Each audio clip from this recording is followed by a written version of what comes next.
Hey, what's going on, guys? It is TC here with another episode of TC Talks. We're going to be bringing you the latest episode in the series. That's going to be episode entitled Isolation, and this one is fantastic. I hope you guys have been enjoying the series. I have been having a blast going through and watching Wlfred again and just being able to talk about it here on the channel. I hope you guys feel like you're at least getting something out of this, at least wanting to at least watch the show or feeling involved in some way, because yeah, this is not a conversation, but at least hopefully you understand what's going on in the show. Maybe you feel like you know a little bit more about the show now than you did before, and whatever's going on, let us know if we're fulfilling your Wlfred needs in the comment section below. But without further ado, let's dive into this episode, Isolation. So it starts off with Ryan passed out on the couch. He's apparently been doing a whole bunch of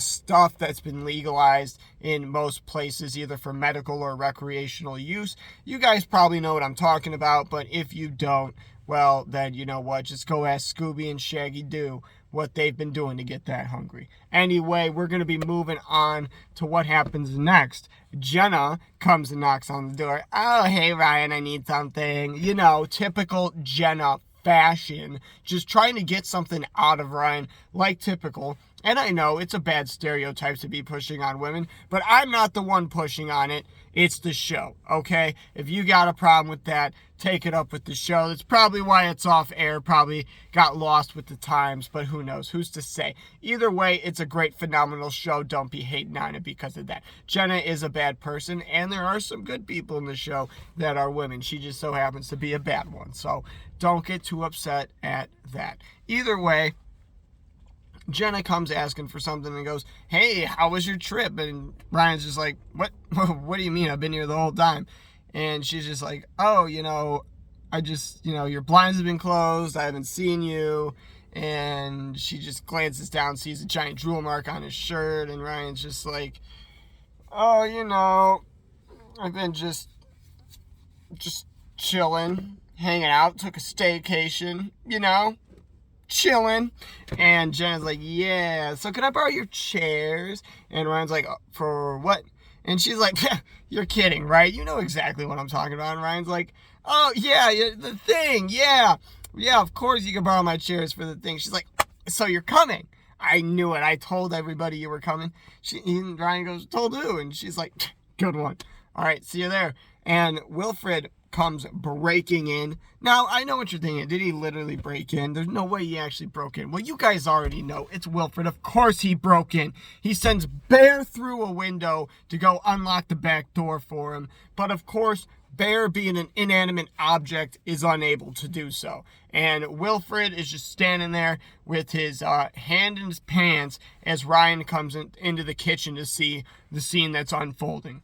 And Ryan, obviously upset, tells Wlfred he needs to, basically F off. Like, what are you doing?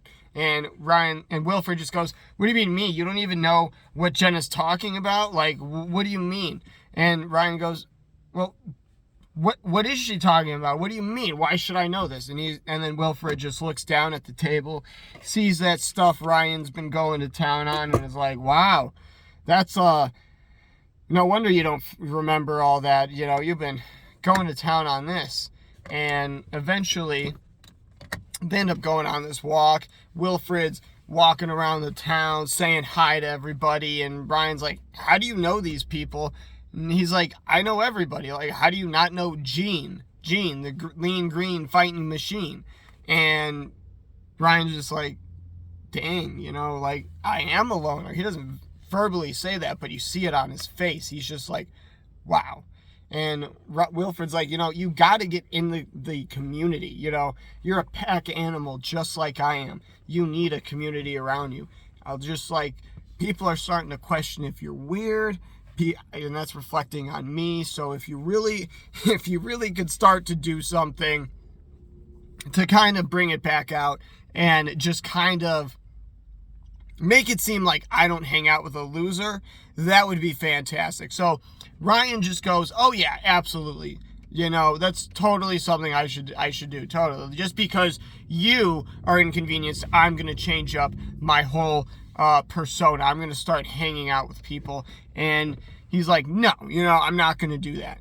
But that night, when he gets home from that walk with Wlfred, something bad happens. First is this weird dream that Ryan has. He is going to the block party. He brings this great wine that Artie Cornbuckle or whatever, really liked.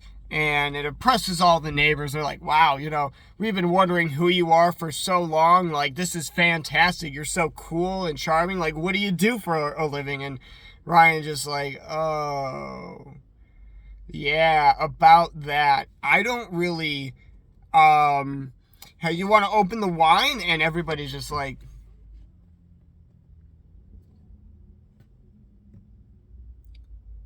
can you answer the question, Ryan? Like, what do you mean? Like, come on. And Ryan's just like, well, And everybody's just like starting to press him. And you see something weird start to happen with Ryan's face. And eventually his tongue pops out. And everyone just goes, well, I guess we know. And the party kicks back off. And Ryan's screaming. Just like, ah! And everybody's just chilling. But this inspires Ryan to, the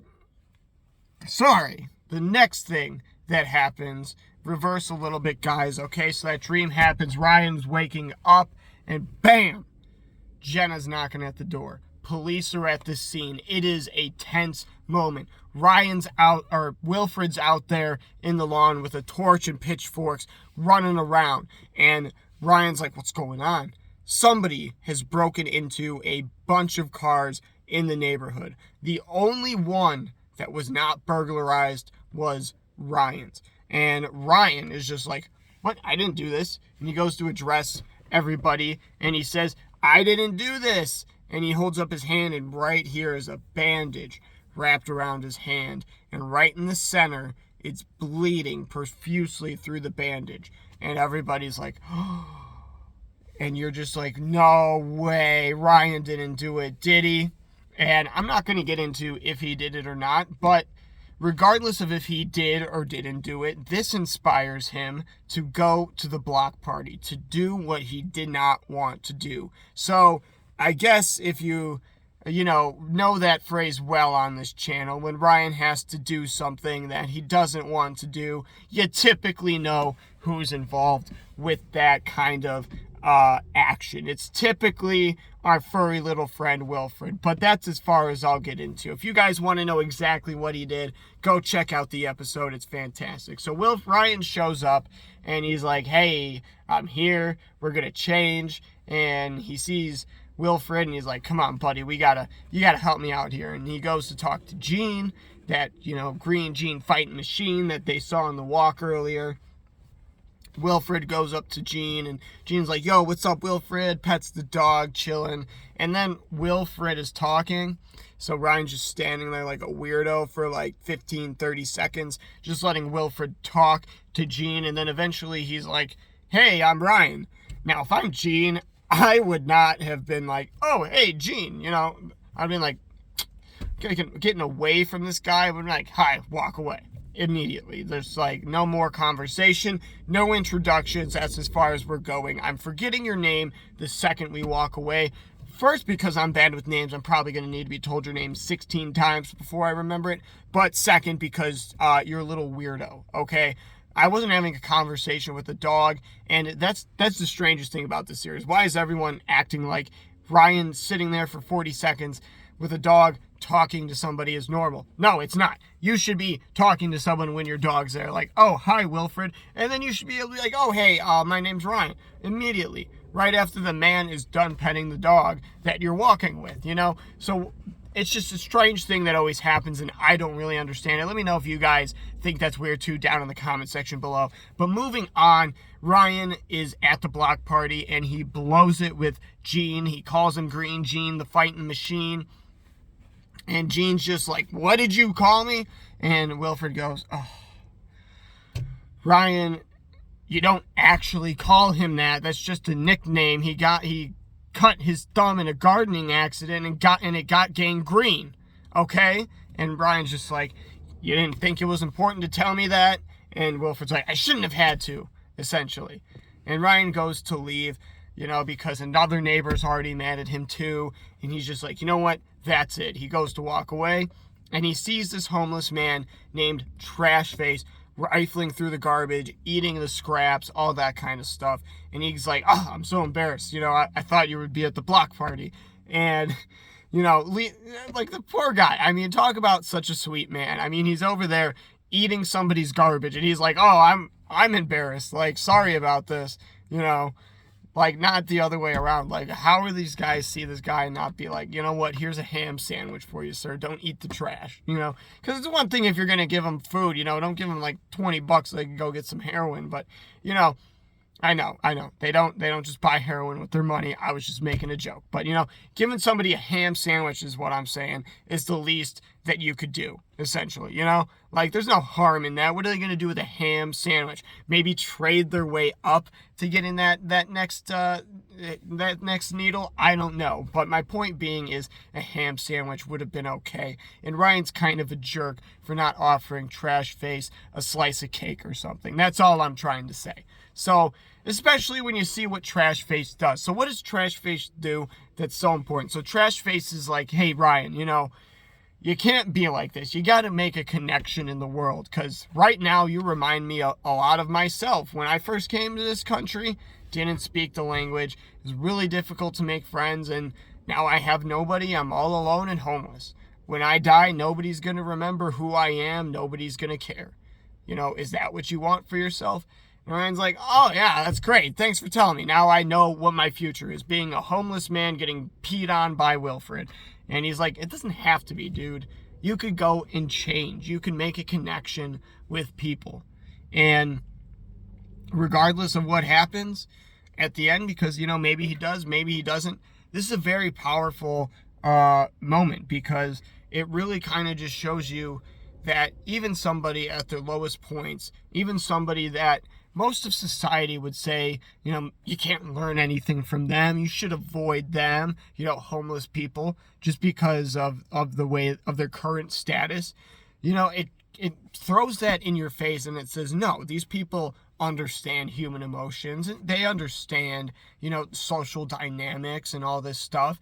They might not, have formal education on that, but the experience and wisdom that they have still exists, and they have so much they could still give the world.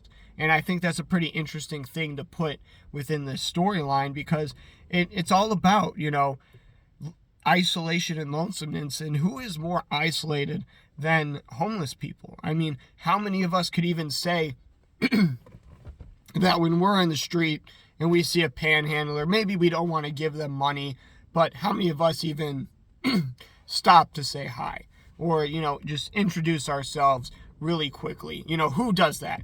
Maybe a few of us. I try to every now and then, but I'm going to be honest, I don't do it every time. I'm not perfect. I've only done it a handful of times, but I mean, I don't run into homeless people every day. It's just not my thing, as blessed as that is, but,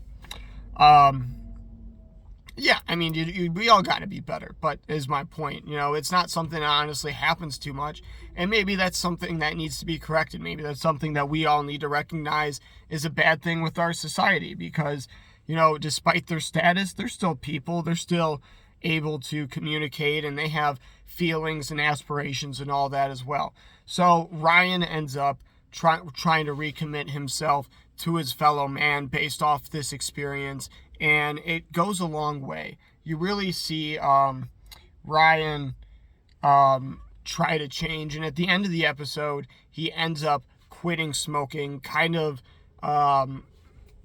finalizing that change that he's going to go through as an individual. And it's kind of interesting because, again, Wlfred immediately is just like, are you sure that's a good idea? Why do you even want to do that? And Ryan's like, you know what? I need to do this. I'm going to do it. And it seems like Ryan's on a high note. There's good things looking up for him at the end of the episode. I'll let you watch the episode to see what those good things are, in addition to no longer smoking. But until next time, guys, which is going to be right after this one, I'll see you later.